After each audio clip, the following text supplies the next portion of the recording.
Tonight, from racism to re-election, we sit down with the Vice President's Chief of Staff to tackle the issues facing America and the administration. And a new immigration rule faces pushback on the campaign trail and among legal immigrants. Plus, fears that a new weapon being tested by Russia could lead to another arms race. All this and more tonight on Faith Nation.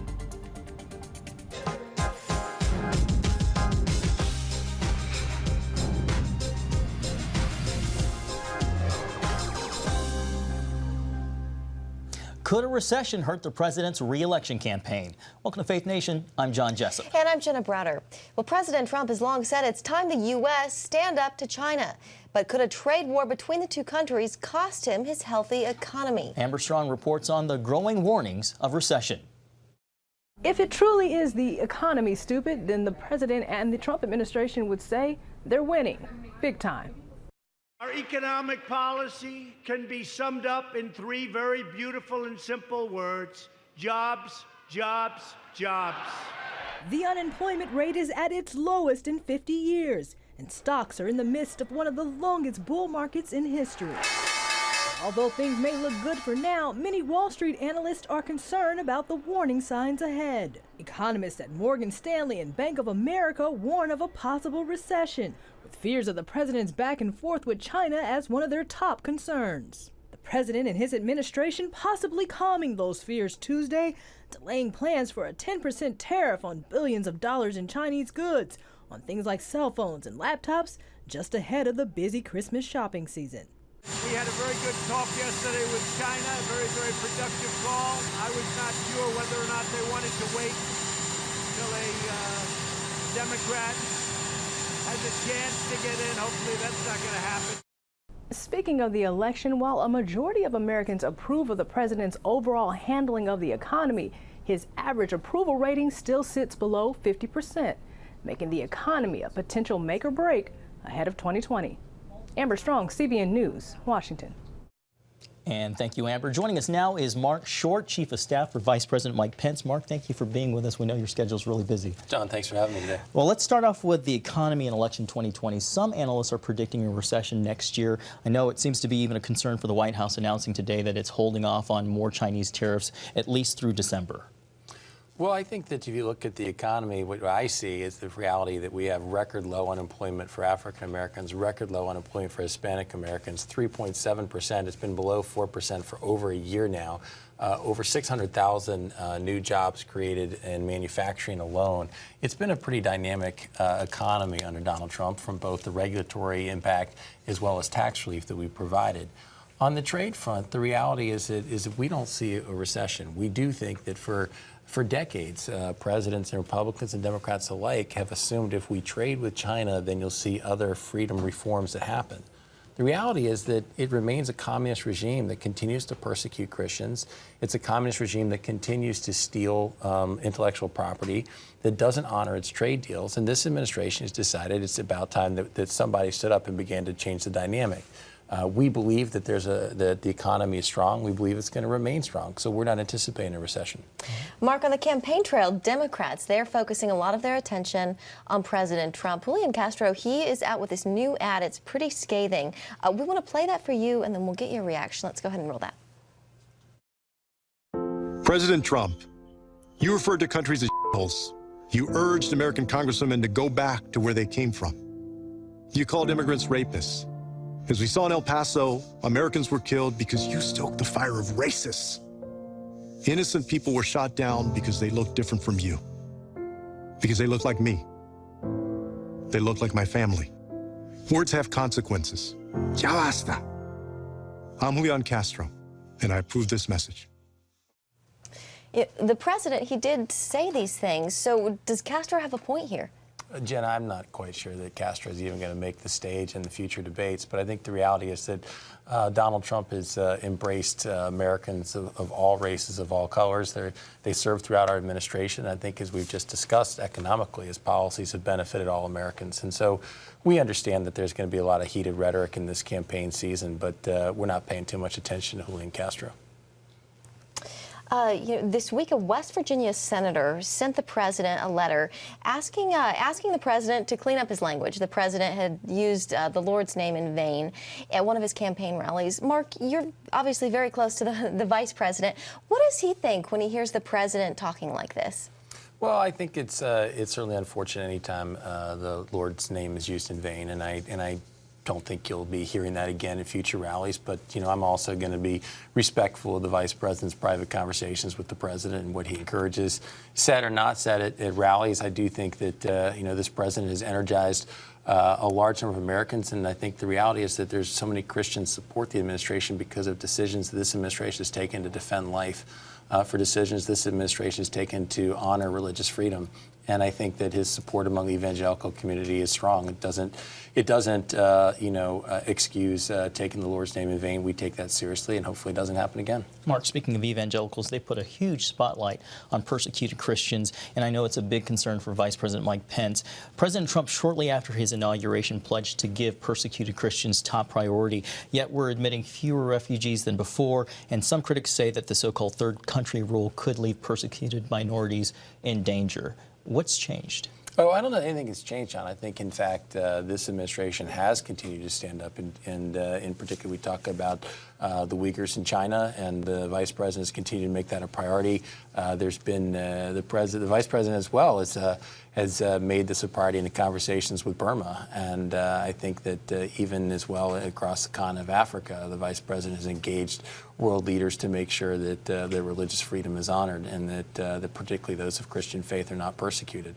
I don't think there's been any lapse in the administration's focus on that agenda, and I think the vice president continues to carry that on with great courage. All right, Mark, stick around. We have much more to talk about. Great. Thank you. Well, tonight, angry reaction to the administration's decision to change green card regulations. 2020 Democrats are fighting back against the public charge rule. They say it's part of the president's push to favor skilled immigrant applicants. CBN News White House correspondent Ben Kennedy explains. We are talking about undocumented immigrants in the country legally who want permanent status. If they've used public assistance, however, they might not get to stay here. Outrage over President Trump's latest immigration crackdown. This administration is not just against undocumented immigrants, it's also against legal immigrants. 2020 rivals like Beto O'Rourke tweeted that if you're an immigrant, President Trump believes you have no place in this country. Senator Kamala Harris adds, Trump's vilified minorities and immigrants. Not true, says the White House, who say they want people coming into the U.S. who can eventually contribute to the country rather than becoming a burden on society. They say the public charge rule targets applicants who rely on public assistance programs like Medicaid or food stamps. I don't think it's fair to have the American taxpayer paying for people to come into the United States. About 500,000 immigrants apply for green cards each year, and under the new terms, they risk being denied legal status. Immigrant right groups say applicants may simply refuse public assistance, fearing it will jeopardize their chances of staying in the country. Before 1924, people could come to this country. We didn't have the same system of immigration laws that we have now. And a lot of those folks, as people out there in the United States, in our country, will tell you that their grandparents or great-grandparents came here with nothing. And yet, and I think this is a very important point, Allie, a lot of those folks help build the great nation that we have today. The government estimates some 380,000 applicants would be immediately subject to review under the new guidance. Not affected by this change are asylum seekers and refugees, as well as children, pregnant women, and active duty military members. Ben Kennedy, CBN News, the White House. Thanks, Ben. And joining the conversation is A.B. Stoddard with Real Clear Politics. A.B., good to have you. The Trump administration, they're taking a lot of heat for this green card crackdown. Well, I think that it's not surprising that the president continues to try to act by executive order without negotiations with the Congress on this issue. It is a big, important policy priority for him going into re-election, and he is trying to energize this sentiment about immigration among his voters. he has talked for a while about merit-based immigration and how we should be bringing in people who are ready to do jobs. There are actually a lot of voters in the mainstream of the electorate who don't support Donald Trump who also support merit-based immigration. I think that the way that he continues on this issue to be divisive with his rhetoric and to sort of not embrace a sit-down with the separate and co-equal branch makes it more of a political liability in terms of the people who are opposing him and Democrats out on the primary campaign trail talking about his cruelty and his divisiveness, whereas this is actually a proposal that if it was on the table among other provisions in an immigration package, it might be watered down, but it might actually end up being included. It's the way that he drops these policy bombs by executive action and then sort of prompts a reaction from Democrats that makes it more controversial and unpopular than it probably would be in a different setting. Mark, the point you hear people make out there is that the base of the Statue of Liberty says, give me your poor, give me your tired. And they're saying, critics say that Acting Director of Citizenship and Immigration, Ken Cuccinelli, has basically rewritten those words to say, we're looking for those who stand on their own 2 feet. Is this a sign of changing times? You know, I think one thing that would be a surprise probably to a lot of your viewers is that this administration actually naturalized more citizens last year than the 10-year average, including the 8 years of the Obama administration. I think this administration welcomes those who come to this country to work, and I think that the president wants to embrace lawful reform. And, you know, one thing I would take issue with that AB laid out as the former head of legislative affairs for this White House, I tried to get Democrats on many occasions to partner with us on immigration reform. But I think it's an issue that's so politicized today that there's not an effort to try to negotiate on these terms. And so we've pleaded with Democrats on several occasions to give us more beds for the crisis of the border. We've pleaded with them to give us the tools we think we need to enforce immigration laws. And sadly, there isn't the cooperation that we wish there was on these issues. Another issue that has both sides divided: gun control. You know, the president made a bold call for gun control measures on Friday. AB, how does he play this with his conservative base? Okay, so this is an issue like what Mark pointed out on immigration. He had a deal on the table with Democrats, a DACA deal for border wall funding, and he walked away from it because the amnesty crowd, people who perceive any kind of legalization of anything, especially for Dreamers as amnesty, brought him back. He was at the table on gun control after Parkland. I thought that he exhibited very brave leadership, bringing the Parkland students, the survivors, into the White House, sitting there on camera where they could have screamed at him and challenged him publicly. He was all on board for strong background checks, all sorts of things. He even mentioned confiscation at one televised meeting with Democrats, but then he walked it all back and admitted that the NRA had influenced his positions. When he has Rush Limbaugh saying that if he gets to the left of the NRA and his voters, he's going to lose re-election just like George Herbert Walker Bush did when he raised taxes. These are the pressures he'll be under, and this is why everyone is so skeptical that he actually will come around in September to background checks that he's saying he's supporting now. Mark, how does the administration thread the needle on such a delicate issue? Well, I think we first should step back. I think that one of the things you heard the vice president say in remarks last week is that, you know, when you drive God out of the public square and you drive him out of public schools, there has been a moral decay in our country. And I think that is a root of the problem. And too often we're misdiagnosing the problem. Specific to guns, I do think that there's probably actually more opportunity for compromise on this issue in the weeks ahead. And I think that you will see legislation move in September. All right. All right, Mark Short and AB Stoddard, thank you so much. Well, another Democratic presidential debate. Up next, who's made the cut so far? It's the new Superbook Bible app. It's packed with games, activities, and Superbook episodes that you can watch for free. Oh, no! There's trivia, a fun daily devotional, and answers to your Bible questions. Plus, an easy-to-understand Bible the whole family will enjoy. You can even create your own Superbook character. Ta-da! It's the new Superbook Bible app. Free downloads on iTunes, Google Play, and Amazon. Young people, millennials, are flocking to church. It's not an exaggeration to say that we love to meet them and that we love to know their stories. Come home to the Southern Gospel Station from CBN Radio. You'll enjoy a rich Southern blend of bluegrass, classic gospel, and Southern gospel favorites. CBN Southern Gospel. Available now at cbnradio.com. Woohoo! Hi, Superbook fans. Here's something else you'll love. Whoa! It's the new Superbook Bible app. It's packed with games, activities, and Superbook episodes that you can watch for free. Oh, no! There's trivia, a fun daily devotional, and answers to your Bible questions. Plus, an easy-to-understand Bible the whole family will enjoy. You can even create your own Superbook character. Ta-da! Whoa! Millsburg Falls man, come... Sorry, pardon me. Sorry, excuse me. Ouch! Are you getting this? Earn super points to win daily prizes, too. And so much more! Time to get back to my adventures. See you soon! It's the new Superbook Bible app. Free downloads on iTunes, Google Play, and Amazon.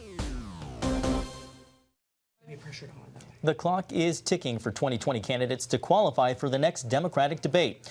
The threshold to appear on stage is much harder than the previous two, which should narrow the field. These 9 candidates have officially made it based on the new requirements, each polling above 2% in at least 4 national and early state polls with 130,000 unique donors. Tom Steyer, Julian Castro, and Tulsi Gabbard have each met the donor requirement but haven't yet met the polling minimum. They'll need to change that by August 28th to participate in the September debate. And back with us again is A.B. Stoddard of Real Clear Politics. Tom Steyer, he announced his candidacy pretty late, and he has not made the debate stage so far. If he does make the September debate, how can he kind of pick up some steam? Well, he was very involved in an effort in the midterm elections in 2018 in registering young voters and getting them energized and turning them out. So he actually has been sort of an activist for a while beyond his big mission to impeach the president. He's been involved, you know, at the base level with Democratic voters. So he has some, you know, support behind him, and he's obviously got a lot of money. I think he's going to be a difficult force for, you know, the party establishment on stage, just like, you know, loudmouth Bill de Blasio is. He's going to get up there and push impeachment, which is not what they want to pursue. They don't want it to dominate the primary campaign discussion. And he is going to be bringing up a narrative that the party is not interested in being tagged with. So it's going to be an interesting, if he actually makes it with one more polling threshold and he makes it to the stage, it really will be an interesting challenge to the process of winnowing down this very long list of people, but still stuck with some loud voices that are going to make this process more difficult in the months to come. Now, Biden is leading in most polls, but there seems to be the sense among Democrats increasingly becoming concerned about him becoming the nominee. This has to worry the Biden camp. It worries everyone. The Democrats are concerned because at the activist level, they're excited that Elizabeth Warren is surging. Elizabeth Warren supporters are excited that Bernie is fading and that maybe she could consolidate his support and take on Biden and eclipse him in support if she has Bernie's voters. If he were to disappear, which I don't think he will. Even if he fades, I think he'll hang in. But they don't think Warren can win. I mean, the establishment of the Democratic Party does not believe, they believe she can win the nomination and not the election. So there's an interesting, quiet tension right now about whether or not they even have a centrist path without Biden to appeal to the middle of the country. You know, that if they have a real challenge with her, is someone else going to rise after that September debate to contend with her if Biden fades? And people are not giving up on Biden. A lot of the love and support of Joe Biden, his sort of gaffes and everything is all factored in. A lot is factored into people's support of the president. So after President Trump, it's really hard to say this is non-negotiable. You can't be old. You can't forget names. You can't, whatever it is. I mean, we just don't know how long that is going, whether or not it's going to affect his support. Certainly affects the conversation quietly right now among people in the party, and it's an opening for people who are anti-Joe Biden in the left of the party to say, see, a year from now, he won't be strong enough to take on the president. All right, Abby, we so appreciate your insights. Thank you. Coming up, growing concern over a missile test in Russia. why it's causing the U.S. to take a closer look at our weapons warehouse. Are you suffering from feeling tired or worn out during the day? Can you not turn off your brain at night? You are not alone. Hi, I'm Dr. Michael Bruce, the sleep doctor, and I've partnered with the Christian Broadcasting Network, and we're going to bring you some unbelievable information that you can use tonight to get a better night's rest. Wake up to your best life. Call 1-800-700-7000 or go to cbn.com to get your free copy of Protect Your Sleep today. If you want to be an attorney with a passion for serving people and for excellence, Regent University needs to be high on your list. Regent's award-winning law school doesn't just create lawyers. We create leaders, judges, prosecutors and defense lawyers, civil litigators, and leaders in government. My focus has been trying to really make sure we have the future leaders we need for the bench and the bar and for society generally. You'll learn from highly credentialed leaders who are current and former judges, distinguished scholars, and ACLJ counsel. I'm so glad I chose Regent. The relationships here have been amazing. The faculty have been amazing. Not everybody's called to the same thing when they leave law school, but they're called by a God who has a purpose for their lives, and He is going to use that education to make a difference in the world. Regent will prepare you to be a purpose-driven, practice-ready lawyer. To start your rewarding law career, complete the online application, submit your transcripts, and take the law school admissions test by July. Apply today. If you want to be an attorney with a passion for serving people and for excellence, Regent University needs to be high on your list. Regent's award-winning law school doesn't just create lawyers. We create leaders, judges, prosecutors and defense lawyers, civil litigators, and leaders in government. Ready to become a purpose-driven, practice-ready lawyer? To start your rewarding career, complete the online application, submit your transcripts, and take the law school admissions test by July. A deadly missile explosion is reawakening concerns about what Russia is doing to strengthen its nuclear program. CBN News national security correspondent Eric Phillips joins us now with more on the significance of this troubling development. John and Jenna, not only does this give America insight into what the Russians are doing, but it's also a reminder for the U.S. not to let up on its own development, because while Russia poses the greatest threat, it's far from the only one. This was the scene as 5 Russian scientists were laid to rest after last week's blast. They, along with 2 others believed to have been killed during testing of the Burevestnik cruise missile. Dubbed Skyfall by NATO, it would be a tool in the Russians' nuclear arsenal unmatched by any other nation.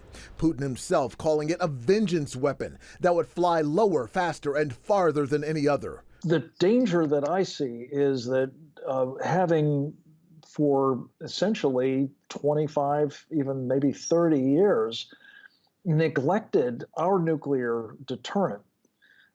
We are now potentially not only considerably inferior to the Russians, but maybe even emboldening them. President Trump tweeted, "The United States is learning much from the failed missile explosion in Russia.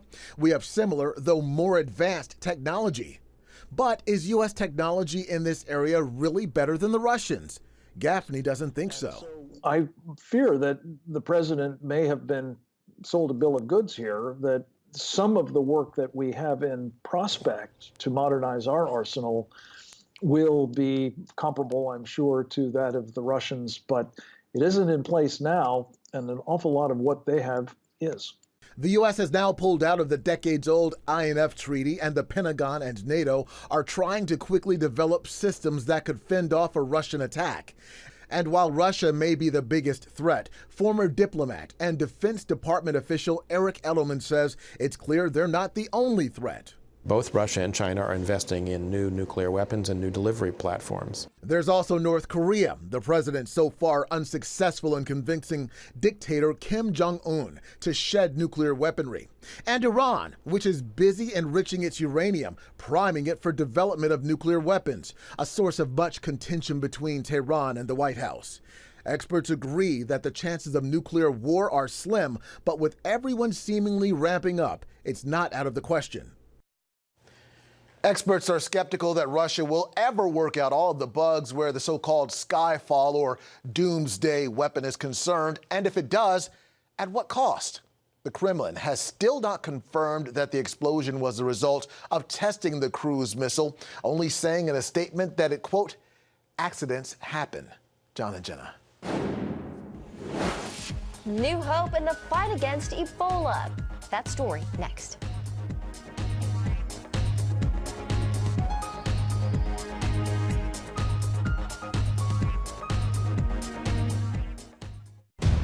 Prophecy thousands of years old, We were called to be a light to the world. being fulfilled today.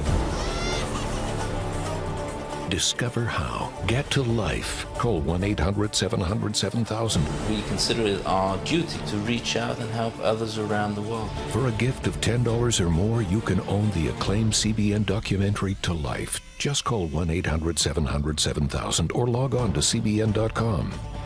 To treat a human, no matter what he is, which religious he have, which color he is. This is what I'm doing. See how the people of Israel are fulfilling prophecy History is being written, and I want to be a part of it. by sharing their knowledge In Africa, in Asia, in South America, in East Europe. and their love. This is how we work. This is us. Get to life. Call 1-800-700-7000 or log on to cbn.com. Get Protect Your Sleep and discover how to improve the quality of your life. A free DVD or booklet from the Christian Broadcasting Network. If you're not a great sleeper, you can do things to make yourself a great sleeper. If you're already a pretty good sleeper, you can enhance your sleep and be even better. 5 leading experts help remove the obstacles between you and restorative sleep. When you don't get a restful night's sleep, you wake up with an accumulation of stress. Call 1-800-700-7000 or go to cbn.com to get your free DVD or booklet today. Everything you do better with a good night's sleep. You'll discover how food affects your sleep, how to put insomnia to rest, explore effective remedies for sleep apnea, and much more in Protect Your Sleep. Wake up to your best life and get Protect Your Sleep today. Call 1-800-700-7000 or go to cbn.com to get your free DVD or booklet. Well, finally tonight, scientists say Ebola is no longer an incurable disease. New medicine being tested in the Democratic Republic of the Congo has cured patients there. In July, the World Health Organization declared Ebola a global health emergency as doctors work to contain an outbreak in the Congo. But now there's new hope in the fight. 2 drugs that just finished a trial and are now being offered to all patients in the DRC after cutting the mortality rate of those infected with the disease. These are great news, of course, and these news will save lives and moves us closer to finding an effective treatment for Ebola. But it doesn't stop Ebola alone. What will stop Ebola, under the leadership of the government in the DRC, is good surveillance, good infection prevention and control, good community engagement, and excellent vaccination. So, of course, the human factor is an important, very important factor here. And new research shows that when treated early, these new drugs helped save the lives of more than 90% of people with Ebola. It's great news. That is great, Yeah. and it's nice to end on a Positive note. story. That's right. Well, thanks for watching Faith Nation. Have a great evening.